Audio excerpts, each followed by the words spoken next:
Ya, Anda kembali di Jurnal Bisnis. Saya kembali melanjutkan perbincangan. Pak Raden, rekomendasi lain kemudian yang disampaikan atau diberikan Perbanas dalam blueprint yang sudah diserahkan begitu, Pak?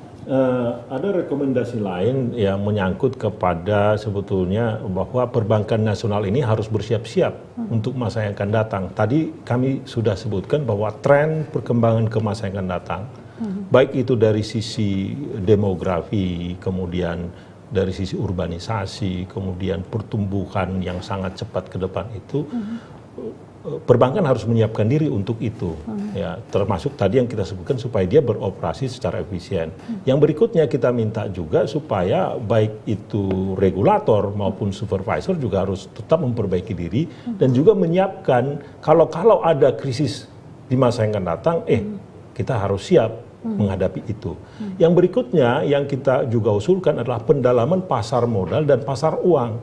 Karena kalau kita bicara tambahan modal, tadi kita lihat kalau pertumbuhan dari asetnya terus bertumbuh 20-25% untuk mendukung pertumbuhan ekonomi kita, mau tidak mau akan ada tambahan modal. Pertanyaan, dari mana tambahan modal ini? Di samping dari keuntungan dia, kalau dia tidak cukup juga tambahan modal dari keuntungan, maka dia harus bisa men-tap tambahan modal dari pasar modal. Dan demikian juga likuiditas itu harus didapat dari pasar keuangan.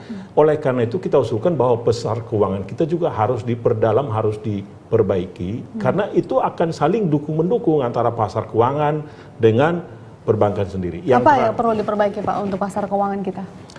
Ya, kalau kita lihat contohnya saja, kemampuan dari bursa efek kita untuk memberikan, artinya kalau kita masuk ke pasar modal untuk mendapatkan modal per tahun hanya 30 triliun. Padahal kebutuhan perbankan aja seperti yang saya katakan tahun 2015 atau 2016 itu 120 triliun. Kan berarti pasar modal kita tidak sanggup menyediakan itu. Misalkan bank-bank ini harus menjual sahamnya ke pasar modal, tapi pasar modal dalam negeri nggak mampu. Mungkin akhirnya kita harus mencari dari pasar modal luar negeri. Kan itu. Demikian juga likuiditas. Kalau bank itu kekurangan likuiditas, dia kan bisa ke pasar keuangannya. Nah, itu perlu diperdalam, perlu diperaktif. Ya. Oke, dengan berkembangnya zaman juga, apakah kemudian karena dengan pertumbuhan ekonomi kita yang cukup bagus untuk Indonesia sendiri, tentunya banyak juga asing yang berminat kemudian untuk masuk ke Indonesia. Selain itu juga pastinya ada bank-bank asing yang ingin membangun branch di sini. Apakah kemudian juga ada pengetatan terkait hal tersebut? Satu hal yang kita usulkan adalah bahwa dia tidak bisa masuk branch begitu saja masuk ke Indonesia. Kita usulkan bahwa kalau dia ke Indonesia, bank asing, dia harus berbentuk hukum Indonesia.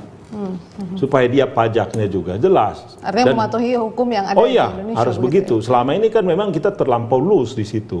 Jadi dia harus menjadi badan hukum Indonesia dia. Jadi pajaknya pun jelas dia. Jadi bukan ke sana dia pajaknya. Demikian juga pengawasannya jadi jelas itu. Oke, baik. Pak Pandey, tanggapan Anda? Ya, saya pikir apa yang dikatakan Pak Raden betul sekali, bahwa sekarang ini diperlukan karena kebutuhan modal itu.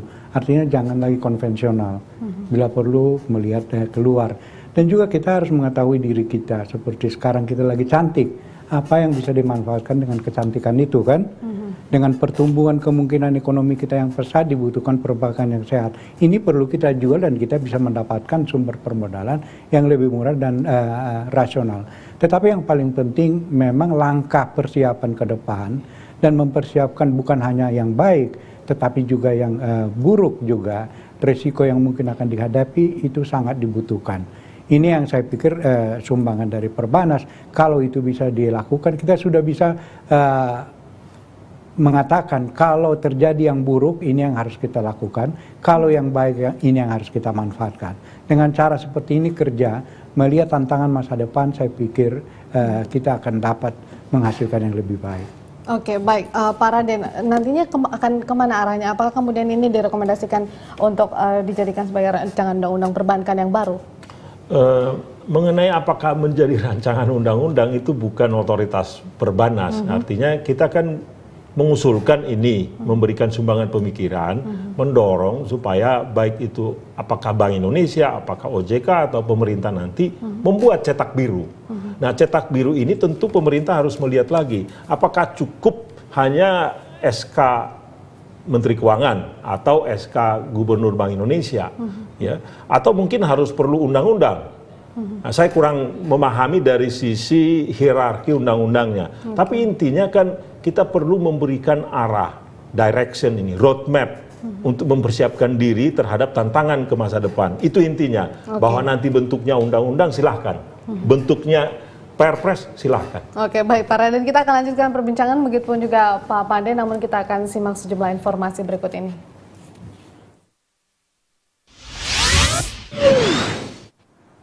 Pemirsa, Kamar Dagang dan Industri Indonesia atau Kadin akan meminta Badan Pemeriksa Keuangan atau BPK untuk mengaudit perusahaan gas negara.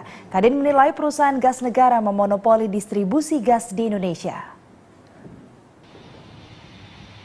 Meski telah 2 bulan lebih harga gas industri mengalami kenaikan sebesar 15%, namun hingga saat ini pelaku industri belum mendapatkan kepastian pasokan gas yang sesuai dengan kontrak.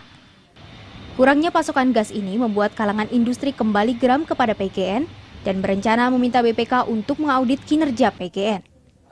Menurut Wakil Ketua Kadin Bidang Perdagangan Natsir Mansur, sebenarnya industri telah siap untuk membeli gas dengan harga tinggi, asalkan PGN dapat menjamin pasokan gas.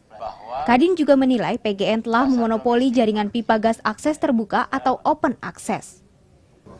Kita menunggu dulu Wakil Ketua Bidang Industrinya gitu loh. Saya kira bisa sepanjang untuk kepentingan rakyat, kepentingan orang banyak, bisa kita lakukan. Minta diaudit, PGN minta diaudit oleh BPK gitu loh. Bisa. Sementara itu, Ketua Koordinator Gas Industri Kadin Ahmad Wijaya mengatakan, pasokan gas seharusnya tidak dijadikan alasan PGN. Kenyataannya, ekspor gas terus meningkat setiap tahunnya. Ahmad menilai ada pihak yang sengaja menahan cadangan gas yang seharusnya bisa dialihkan untuk kebutuhan industri. 2004-2006 parah, nol. Kemudian 2008 sampai 2010 itu masih mending dipenuhi sampai 80%. Tapi yang namanya gas tidak pernah dipenuhi sampai 100% itu nggak pernah. Alasannya adalah dari hulu. Sejalan dengan pandangan Kadin, pengamat migas Komaydi Notonegoro menganggap PGN telah melakukan monopoli jaringan pipa akses terbuka karena peran ganda yang dijalankan PGN yakni sebagai transporter dan juga sebagai pedagang. Sedangkan keuntungan yang didapat dari menyalurkan gas tidak sebesar keuntungan jual beli gas. Padahal seretnya pasokan gas dari produsen gas tentu mengancam keberlangsungan industri manufaktur dalam negeri.